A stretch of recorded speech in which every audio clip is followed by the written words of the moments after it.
Move करते हुए, dear students, pendulum जब एक्सट्रीम पोजीशन ए से ओ की तरफ मूव करेगा, उस सूरत में रिस्टोरिंग फोर्स की डायरेक्शन क्या थी? ए टुवर्ड ओ। अब पेंडुलम ए से ओ की तरफ मूव कर रहा है, तो डायरेक्शन ऑफ मोशन और डायरेक्शन ऑफ रिस्टोरिंग फोर्स दोनों क्या है? सेम डायरेक्शन में, यानी restoring force is in the direction of motion of the pendulum. जब रिस्टोरिंग फोर्स की डायरेक्शन और direction of motion of pendulum same होंगी, तो हर इंस्टेंट पे एक्सेलरेशन क्या होगा? पॉजिटिव होगा। और हर इंस्टेंट पे उसकी स्पीड, वेलोसिटी क्या होगी? इंक्रीज करेगी। और ए से ओ की तरफ मूव करते हुए हर इंस्टेंट पे वेलोसिटी इंक्रीज होते होते जब वो मीन पोजीशन ओ पे पहुंचेगा, तो वेलोसिटी क्या होगी? मैक्सिमम होगी। और फिर इनर्शिया की वजह से वो यहाँ पे पेंडुलम रुकेगा नहीं, बल्कि ओ से बी की तरफ अपनी मोशन को कंटिन्यू रहे। ओ से बी की तरफ मूव करते हुए restoring force mg sine of theta की डायरेक्शन क्या थी? बी टुवर्ड ओ, यानी directed toward the mean position. अब रिस्टोरिंग फोर्स की डायरेक्शन और direction of motion of the pendulum एक दूसरे के क्या है? ऑपोजिट है।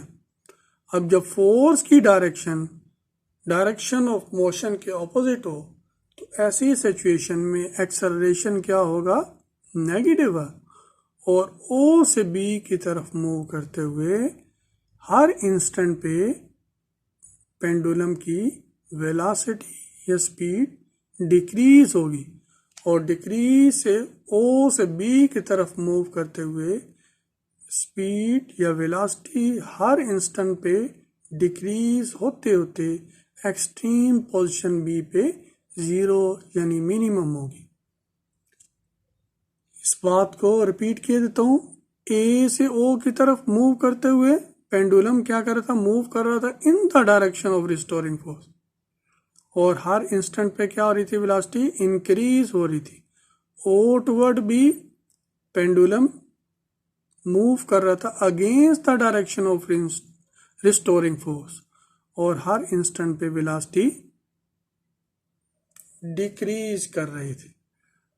तो लिहाजा magnitude of velocity mean position पे मैक्सिमम होगी और एक्सट्रीम पोजीशन पे मिनिमम यानी 0 होगी। डियर स्टूडेंट्स, अब हम मैग्नीट्यूड ऑफ एक्सेलरेशन और मैग्नीट्यूड ऑफ रिस्टोरिंग फोर्स को डिस्कस करते हैं। डियर स्टूडेंट्स, ए से ओ की तरफ मूव करते हुए pendulum A toward O is moving in the direction of restoring force. O toward B, pendulum is moving against the direction of restoring. अब for example ए से ओ की तरफ मूव करते हुए, लेकिन जब वो एट पोजीशन ए पे था, तो ओ से ए तक का displacement from the mean position क्या था? x, यानी मैक्सिमम डिस्प्लेसमेंट था, जिसे हम एम्पलीट्यूड का नाम। अब ए से ओ की तरफ मूव करते हुए फॉर एग्जाम्पल पेंडुलम इस पॉइंट पे पहुंचता है, तो यहां पे मेन पोजीशन से डिस्प्लेसमेंट अगर हम लें, लेट्स सपोज वो क्या है? x1 है। तो इस पॉइंट पे डिस्प्लेसमेंट x1 x के मुकाबले में कम है।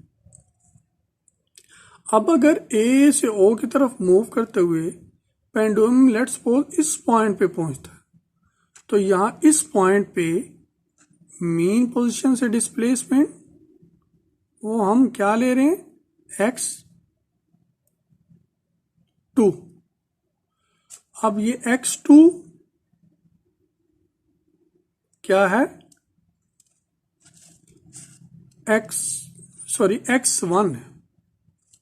ये x1 x2 के मुकाबले में कम है, तो लिहाजा अगर तीनों ए पोजीशन पे, इस पोजीशन पे, इस पोजीशन पे तीनों को हम कंपेयर करें तो x के मुकाबले में x2 कम है, x2 के मुकाबले में x1 कम है।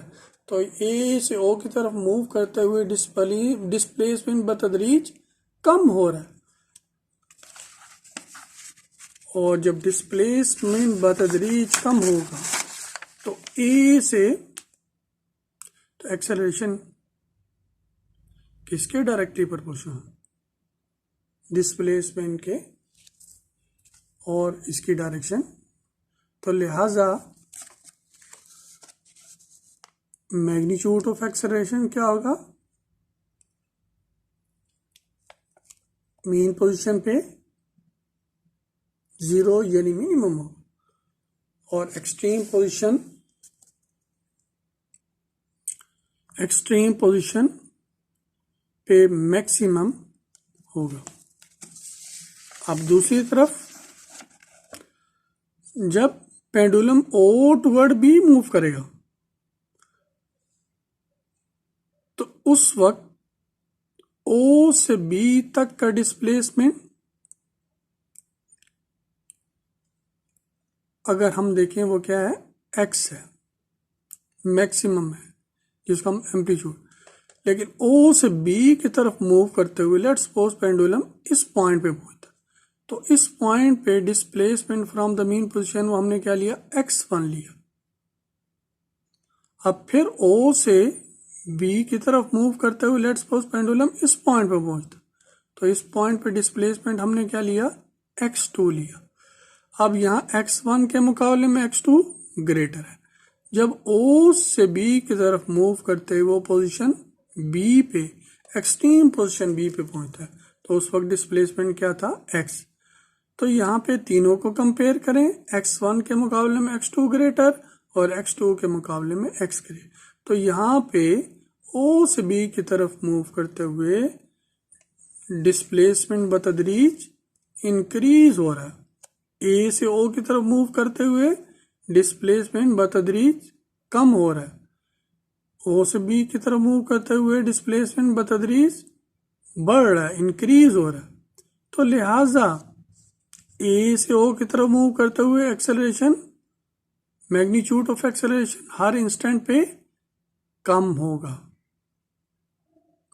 और ओ से बी की तरफ मूव करते हुए हर इंस्टेंट पे मैग्नीट्यूड ऑफ एक्सेलरेशन क्या होगा, इंक्रीज होगा। तो लिहाजा मीन पोजीशन ओ पे डिस्प्लेसमेंट 0 है, रिजल्टेंट फोर्स यानी नेट फोर्स या रिस्टोरिंग फोर्स 0 है। यहाँ पे मैग्नीट्यूड ऑफ एक्सेलरेशन और मैग्नीट्यूड ऑफ रिस्टोरिंग फोर्स 0 होगी, जबकि दोनों एक्सट्रीम पॉइंट्स ए और बी पे एक्सेलरेशन और मैग्नीट्यूड ऑफ एक्सेलरेशन और मैग्नीट्यूड ऑफ रिस्टोरिंग फोर्स क्या होगा, मैक्सिमम होगा। तो लिहाजा मैग्नीट्यूड ऑफ एक्सेलरेशन और magnitude of restoring force, A is directly proportional to -x, F is directly proportional। Restoring force क्या है, mg साइन ऑफ थीटा है। अब यहाँ पे magnitude of acceleration, magnitude of restoring force at mean position, at mean position, दोनों acceleration क्या था, 0 यानी मिनिमम था, और रिस्टोरिंग फोर्स का मैग्नीट्यूड भी 0 यानी मिनिमम था, और एट एक्सट्रीम पोजीशन पे मैग्नीट्यूड ऑफ एक्सेलरेशन क्या था, मैक्सिमम। तो एक्सट्रीम पोजीशन पे मैग्नीट्यूड ऑफ रिस्टोरिंग फोर्स क्या था, मैक्सिमम। तो डियर स्टूडेंट्स, अब हम दोनों एनर्जीज यानी मैग्नीट्यूड ऑफ पोटेंशियल एनर्जीज और मैग्नीट्यूड ऑफ काइनेटिक एनर्जीज को at mean position and at extreme position A and B discuss करते हैं। अब पोटेंशियल एनर्जी क्या है? डिस्प्लेसमेंट डिपेंडेंट है, इन एक्स पे डिपेंड। काइनेटिक एनर्जी क्या है? स्पीड डिपेंडेंट है, वेलोसिटी डिपेंडेंट है। ये पहले डिस्कस कर चुके हैं कि मीन पोजीशन पे डिस्प्लेसमेंट क्या हो जाता है? जीरो हो जाता है। रिजल्टेंट फोर्स क्या है? जीरो है। एक्सेलरेशन का मैग्नीट्यूड ऑफ एक्सेलरेशन क्या है? जीरो है। तो लिहाजा रिजल्टेंट फोर्स, नेट फोर्स या restoring force is zero or minimum. Acceleration is zero or minimum. तो और इसी तरह लिहाजा डिस्प्लेसमेंट अगर मिनिमम यानी जीरो है तो पोटेंशियल एनर्जी क्या होगी? मिनिमम होगी एट मीन पोजीशन। जबकि यहाँ पे मीन पोजीशन पे स्पीड या वेलोसिटी क्या थी? मैक्सिमम। तो काइनेटिक एनर्जी क्या होगी? एट मीन पोजीशन हो मैक्सिमम। अब दोनों extreme position A and B पे डिस्कस करते हैं। यहाँ पे एक्सट्रीम पोजीशन ए पे डिस्प्लेसमेंट क्या था? मैक्सिमम था। तो लिहाजा पोटेंशियल एनर्जी क्या होगी? At extreme position A and extreme position B maximum होगी। जबकि kinetic energy at extreme position A and extreme position B वो क्या? जीरो यानी मिनिमम होगी, क्योंकि मैग्नीट्यूड ऑफ वेलोसिटी या magnitude of speed is zero or minimum. Dear students, तो इसको सिमराइज करता चलूं कि दोनों मैग्नीट्यूड ऑफ पोटेंशियल एनर्जी और magnitude of kinetic energy. Potential energy mean position पे जीरो यानी मिनिमम है, तो kinetic energy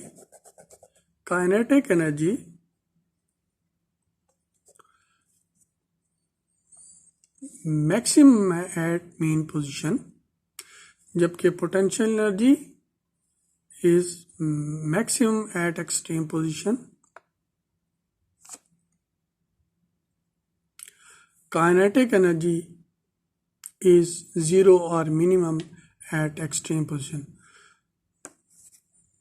potential energy extreme position पे मैक्सिमम थी, काइनेटिक एनर्जी जीरो मिनिमम थी। पोटेंशियल एनर्जी मीन पोजीशन पे जीरो यानी मिनिमम थी, काइनेटिक एनर्जी मीन पोजीशन पे जीरो यानी मैक्सिमम है। Dear students,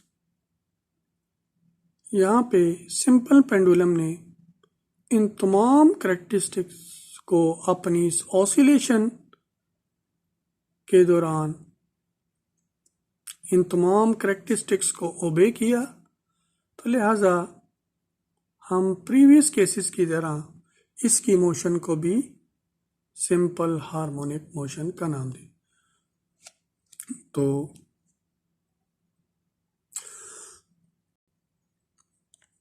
dear student, pendulum अपनी इस ऑसिलेटरी मोशन को A toward O, O toward B, B toward O and O toward A, इस मोशन के दौरान ऑसिलेटरी या वाइब्रेटरी मोशन के दौरान इन तमाम characteristics of simple harmonic motion को बे करता है।